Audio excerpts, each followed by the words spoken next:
அனைவருக்கும் வணக்கம். பரிகார ஸ்தலங்களின் தொடர்ச்சியாக இன்றைக்கி நாம் பார்க்க போகிறது தூத்துக்குடி மாவட்டம் பெருங்குளம் அந்த ஊரில் உள்ள சிவன் கோயில் திருவழுதீஸ்வரர் உடனமர் கோமதி அம்மன் கோயில். அகத்திய முனிவருடைய சீடர் ஒருத்தர் உரோசம முனிவர். அவங்க தவம் இருக்கிறாங்க, சிவபெருமானை நோக்கி தவம் இருக்கிறாங்க.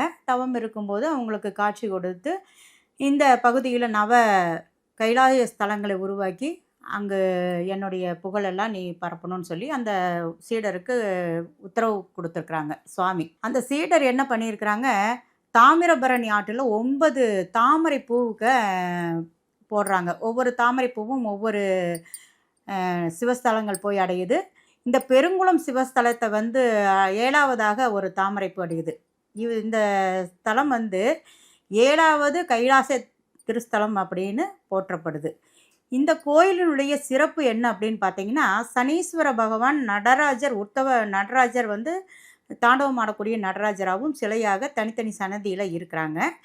அதில் சனீஸ்வர பகவான் தன்னுடைய மனைவியர் இருவருடன் மந்தாதேவி நீலாதேவியுடன் அங்கு கொலுவு இருக்கிறாரு. அங்கே போய் சனீஸ்வர பகவானுடைய தாக்கம் இருக்கக்கூடியவங்க அங்கே போய் சாமி கும்பிட்டா குடும்பத்தோடு இருக்கக்கூடிய மகிழ்ச்சியாக இருக்கக்கூடிய காரணத்தினால சனியினுடைய தாக்கம் குறைஞ்சு நல்லது நடக்குது அப்படின்னு சொல்கிறாங்க.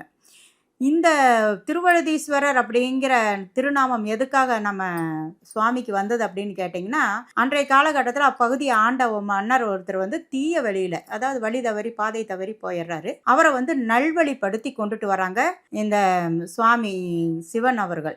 அதனால் இந்த வழி நடத்தியவர், வழி உதித்தவர் அப்படிங்கிற காரணத்தினால திருவழுதீஸ்வரர் கோமதி அம்மன் அப்படிங்கிற சன்னதி அங்கே உருவாகி இருக்குது. அம்மாவுக்கு தனி சன்னதி இருக்குதுங்க. அந்த சன்னதிக்கு முன்பாக திருவள்ளுவர் சிலை நிறுவப்பட்டிருக்குது. இன்றைக்கு ஆன்மீகமும் திருவள்ளுவரும் ஒன்று தான் அப்படின்னு நாமெல்லாம் சொல்கிறதுக்கு தகுந்த மாதிரி அந்த கோயிலில் அம்மன் எதிர்த்த மாதிரியே திருவள்ளுவர் சிலையை நிறுவி இருக்கிறாங்க. இந்த கோயிலில் போய் நம்ம சாமி கும்பிட்டோம் அப்படின்னா 4000 ஆண்டுகள் பழமையான கோயில். நடை திறப்பிலிருந்து நைட்டு அந்த பள்ளியறை பூஜை வரைக்கும் 4 கால பூஜைகளும் விடாமல் செய்யக்கூடிய கோயில். அந்த கோயிலில் நம்ம காலடி பட்டாலே நமக்கு இருக்கக்கூடிய பாவங்கள் அனைத்தும் போகும்.